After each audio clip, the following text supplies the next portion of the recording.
Hey everyone, welcome back to the channel. Today I'm gonna show you how to upload CapCut videos to YouTube. Once you demystify how to upload the high quality videos on YouTube, the next thing to know is the guidelines that you need to abide by for free videos to upload on YouTube.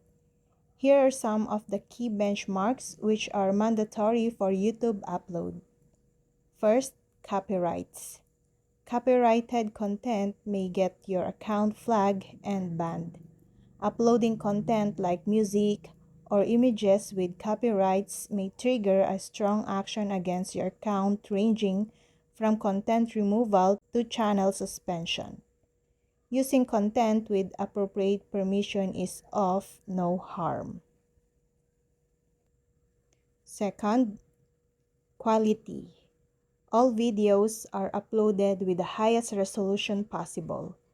YouTube ensures quality and user experience and demands UHD quality videos from creators. And last, content type. Videos that are less than 60 seconds get uploaded as shorts.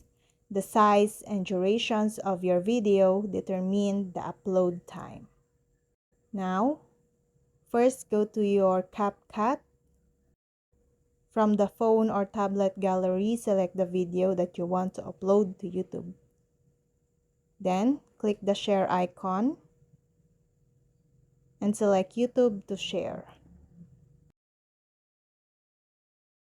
As the video uploads, add details related to the title, subtitles, descriptions, audience, age restrictions, visibility, and scheduling. And hit publish to make the video public. And that's all. I hope this video helped you guys. For more videos, subscribe to our YouTube channel. Thank you for watching. See you again.